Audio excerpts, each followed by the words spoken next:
What's good, y'all? It's your boy Chief the OG back again with another Rich Before 30 podcast. Today we're picking up on Chapter 3 Stories. Last week we talked about haters and why they hate on you and how helping a friend can go sour. This episode we focus on letting go, getting a new routine, and trusting the universe. We will now continue listening to Chapter 3 Stories of the audiobook Rich Before 30 by Gavin Chief Meredith. If you're reading along, we're beginning on page 103. The following conversation was epic.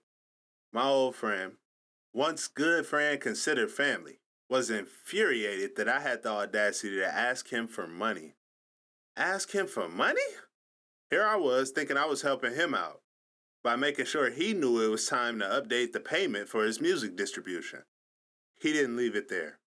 He said to me that I had stolen the company that we created. I was awestruck. At the same time, I knew this was coming. How could I not?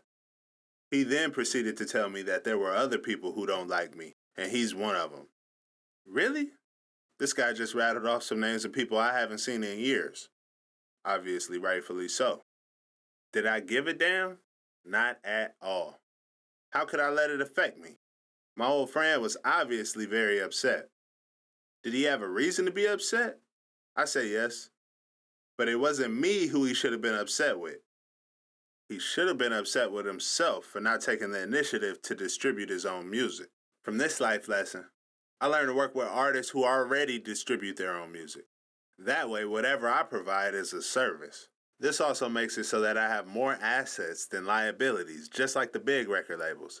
Obviously, my old friend and I haven't shared very many words since then. We still followed each other on social media until I got tired of following him, just expecting for him to talk shit about me. One day I just said, fuck it, I'm over it. See? Letting go. It can be good for you. Just like with everything in my life, I couldn't lose stride. I continued pushing forward, already knowing that if I were to start a record label of my own with no partner, I wouldn't have to deal with another situation like this ever. Quick tip and side note, a book that I would suggest reading is How to Start a Corporation. In this book, they give a lot of examples on LLCs, sole proprietorships, and corporations. Specifically, they give examples of successful businesses and failed partnerships. One theme I noticed in the book was that it seemed every single partnership failed. One person will always work a little harder than the other. One person will always feel entitled. It's theirs after all, right? So, I would say avoid partnerships at all costs. This doesn't mean you can't collaborate, but if your friend comes up with an idea for a business, don't try to be their 50% partner. What are you doing it for? Is it for money in return? Is it because you want to see your friend do well? What if your friend has a change of heart? What if your friend is less passionate about the business than you are? At the end of the day, it's a waste. Have faith in yourself and your own ideas, and push forward. Get a new routine. One day I was scrolling Instagram, the Instagram stories. Hey, when I waste time, I know I'm wasting time, and I enjoy it. I don't complain about it later. I like to interact with my friends' stories. Honestly, I'm just clicking through for some entertainment, but if something is off-putting, like if I saw someone I didn't like, I would unfollow them immediately. You gotta keep your vibes in check. Only look at things that make you happy. Only follow people who inspire you. I give a damn if we're friends. If you don't inspire me, then what do you really have to offer? Never feel bad for being you. When you finally decide to go for it, all of a sudden all these ways to get it done just literally pop up out of the blue. Like, damn, I should have started a long time ago.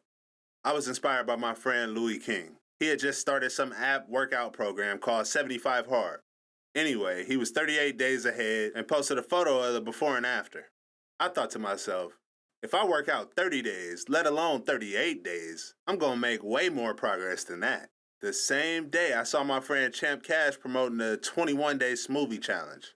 I tapped in on IG and told Champ I was in on the smoothie challenge. I successfully knocked out the 21-day smoothie challenge and continued to work out with the 75 Hard app. The app suggests that you read 10 pages of nonfiction a day. Luckily, I had a book written by my friend Cameron McDaniel. It was a fiction book, but it would do until I received the books I ordered off Amazon. I had previously read Rich Dad, Poor Dad, The 48 Laws of Power, The Master Key System, 50 Cents, Hustle Harder, Hustle Smarter, and more with my free time from the 2020 COVID lockdown. Excited to dive into this workout journey. I was excited to read some self-help books. I was feeling really stuck in my head. I felt like I may have been in a cycle of doing the same shit over and over. Really at a point where you look at your life and say, have I made any fucking progress? The first book I cracked open was You're a Badass by Jen Sincero. After reading certain parts, I was in tears because something about what she was saying and those words from her experience in that moment was exactly what I needed to hear. Her work was so well written, it inspired me to stop bullshitting myself and realize that I need not wait any longer to write my book and to share the knowledge that I've learned and pass it to you to help you get rich. See yourself with this money. Dream self-expansion. Remember to let the universe be your guide. If you think, hey, that's a good idea, it probably is. If you think, oh, I don't think that looks safe, then it's probably not. Trust yourself. Trust the universe. Here I was thinking I was helping a friend, letting him know that his yearly payment was due. But life is all about perspective. And from his perspective, his music was making money, and I was asking him for money. This was true, but my friend's music had stopped making enough money to pay for his annual fees. What stood out most for me was that my friend brought up these negative ideas and negative thoughts to our mutual friends before coming to me.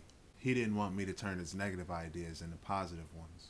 Instead, he looked for confirmation for his negative thoughts. I used to follow this old friend on social media up until recently. I said, fuck it. I was following him just looking for negativity, or every time I saw him on my social media, it would make me feel negative. So I had to unfollow him.